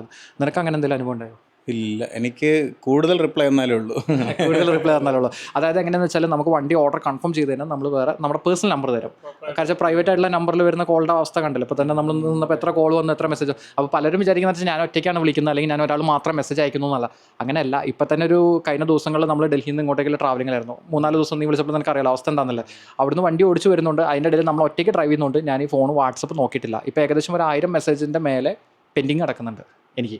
ഇനിയിപ്പോൾ ഇൻഫർമേഷൻ കിട്ടി കഴിഞ്ഞതിന് ശേഷം ബ്രോ എല്ലാത്തിനും പ്രോപ്പറായിട്ട് തന്നെ റെസ്പോണ്ട് ചെയ്യുന്നുണ്ട്. അത് നമുക്ക് ചെയ്യാൻ പറ്റുള്ളൂ. അപ്പോൾ അത്ര അർജൻറ്റ് ഉള്ളവർ വേറെ എന്തെങ്കിലും മാർഗ്ഗം സ്വീകരിക്കുക. ഇപ്പോൾ നീ ആണെങ്കിലും വണ്ടി ഓർഡർ ചെയ്തൊരു ടൈം എടുത്തിട്ടല്ലേ നിനക്ക് എടുത്തുന്നത്, ആ ടൈമിന് എന്തായാലും നഷ്ടം പറ്റിയില്ലല്ലോ. ഉദ്ദേശം പോലെ തന്നെ ആയി കേട്ടോ. അപ്പോൾ ഇതേപോലെ ഡൽഹി, ഹരിയാന, യു പി, പഞ്ചാബ് വാങ്ങുന്നതൊക്കെ നല്ല ക്വാളിറ്റിയുള്ള വണ്ടികൾ എടുക്കാൻ നിങ്ങൾ ആഗ്രഹിക്കുന്നുണ്ടെങ്കിൽ ഞാനുമായിട്ട് ബന്ധപ്പെടാൻ വേണ്ട നമ്പറാണ് വീഡിയോക്കകത്ത് നമ്മൾ സൈഡിനകത്ത് കൊടുത്തിട്ടുള്ളത്. അത് എൻ്റെ പേഴ്സണൽ നമ്പർ തന്നെയാണ്. അപ്പോൾ ആ നമ്പറിൻ്റെ വാട്സപ്പിലേക്ക് നിങ്ങൾ ഏറ്റവും ആദ്യം ചെയ്യേണ്ടത് നിങ്ങൾക്ക് ഏത് വണ്ടി നോക്കുന്നുണ്ട്, അതായത് കമ്പനിയുടെ ഏത് ഇയറിൽ കിടക്കുന്ന ഏത് വണ്ടി, ഓട്ടോമാറ്റിക് ആണോ, മാനുവൽ ആണോ, പെട്രോൾ ആണോ, ഡീസൽ ആണോ, 4x4 ആണോ, 4x2 ആണോ, അങ്ങനെ നിങ്ങൾ ആ ഉദ്ദേശിക്കുന്ന ഒരു എക്സ്പെക്ട് ചെയ്യുന്ന നിങ്ങളുടെ മൈൻഡിലുള്ള കാര്യം എന്താണെന്ന് വെച്ചാൽ നിങ്ങൾ പറയുകയാണെങ്കിൽ നമ്മൾ എക്സ്പെക്ട് ചെയ്യാവുന്ന ഒരു പ്രൈസ് റേഞ്ച് പറഞ്ഞുതരും. കാരണം എനിക്ക് സ്വന്തമായിട്ട് ഷോറൂമോ അല്ലെങ്കിൽ ഞാൻ വണ്ടികൾ മേടിച്ചിട്ടിട്ട് മറിച്ച് വിൽക്കുകയല്ല ചെയ്യുന്നത്. നിങ്ങൾ ഇന്ന വണ്ടി വേണം എന്ന് പറഞ്ഞ് ഇതേപോലെ ഓർഡർ കൺഫേം ചെയ്യുമ്പോൾ നിങ്ങൾക്ക് വേണ്ടി നമ്മളിവിടെ കേരളത്തിൽ നിന്ന് ഡൽഹിയിൽ പോയി നോക്കി ചെക്ക് ചെയ്ത് ഓരോ വാഹനങ്ങൾ എടുത്ത് തരികയാണ് നമ്മൾ ചെയ്യുന്നത്. ഓക്കെ, അതോടൊപ്പം ഞാൻ എടുത്ത് ഓർമ്മിപ്പിക്കുകയാണ്, നമ്മൾ Innova, Etios Liva, Corolla Altis, Tata Safari Storm നമ്മൾ ചെയ്യുന്നില്ല. പിന്നെ മഹേന്ദ്രയുടെ സ്കോർപിയോ താർ ഇത് അവിടെ നിന്ന് എടുത്തിട്ട് പ്രത്യേകിച്ച് കാര്യമില്ല. കാരണം പ്രൈസ് റേഞ്ച് വെച്ച് നിങ്ങൾക്ക് ചിലപ്പോൾ കേരളത്തിൽ അതിലും കുറഞ്ഞ വിലയ്ക്ക് കിട്ടാനുള്ള സാധ്യതയുണ്ട്. പിന്നെ മാരുതിയുടെ വാഹനങ്ങൾ ഓൾ ഇന്ത്യ ലെവലിൽ ഏകദേശം ഒരേ മാർക്കറ്റാണ്. അവിടുന്ന് കൊണ്ടുവന്ന് നിങ്ങൾ രജിസ്ട്രേഷൻ കാര്യങ്ങൾ ചെയ്യുമ്പോൾ നിങ്ങൾക്ക് പ്രത്യേകിച്ച് മാറ്റുന്നത് അത് അതിൽ നിന്നല്ല. ചെറുവാഹനങ്ങളൊന്നും തന്നെ അവിടുന്ന് എടുത്ത് ഇവിടെ കൊണ്ടുവന്ന് രജിസ്ട്രേഷൻ ചെയ്യുന്ന സമയത്ത് വലിയ കാര്യമായ ഒരു വിലയിൽ വ്യത്യാസമോ കാര്യങ്ങളുണ്ടാവില്ല. എപ്പോഴും പ്രോഫിറ്റ് ഏതാണെന്ന് ചോദിച്ചാൽ ഇതുപോലെ കുറച്ച് വലിയ വാഹനങ്ങൾ ഒരു 10 ലക്ഷം രൂപയുടെ മേലെ അവിടെ തന്നെ പർച്ചേസ് ചെയ്യാൻ പറ്റുന്ന എമൗണ്ട് വരുന്ന വാഹനങ്ങൾ എടുക്കുമ്പോഴാണ് നമുക്ക് താരതമ്യേന കേരളത്തിലെ വാഹനത്തിൻ്റെ മാർക്കറ്റ് റേറ്റുമായിട്ട് നമ്മൾ വില വ്യത്യാസം വരുള്ളൂ. അതും നല്ല ക്വാളിറ്റിയുള്ള വാഹനങ്ങൾ എടുക്കുമ്പോൾ ചിലപ്പോൾ ഒരു പക്ഷേ രജിസ്ട്രേഷനൊക്കെ കഴിഞ്ഞ് വരുമ്പോൾ 2 ലക്ഷം രൂപ സംതിങ്ങിൻ്റെയൊക്കെ വ്യത്യാസം ഉണ്ടാവുള്ളൂ. പിന്നെ ക്വാളിറ്റിയിൽ നിങ്ങൾ കോംപ്രമൈസ് ചെയ്യുന്നതിനനുസരിച്ച് പ്രൈസ് റേഞ്ച് താഴോട്ട് വീഡിയോ വരുന്നതായിരിക്കും. വേറെ എന്തെങ്കിലും കാര്യങ്ങൾ എന്തെങ്കിലും ആളെ പരിചയപ്പെടുത്തണ്ട നമുക്ക്? ഒന്ന് പേര് പറയാം. അമലാണ്. അമൽ എന്താ ചെയ്യുന്നത്? ഞാൻ ബിസിനസ്സാണ് നാട്ടിൽ, ചെറിയൊരു കോറിയായിട്ട് ബന്ധപ്പെട്ടുള്ള വർക്കിംഗ്. ഓക്കെ, ശരി. അപ്പോൾ എന്തായാലും ഉടനെ അടുത്ത വീഡിയോ ആയിട്ട് നമ്മൾ ഉടനെ കാണുന്നതായിരിക്കും.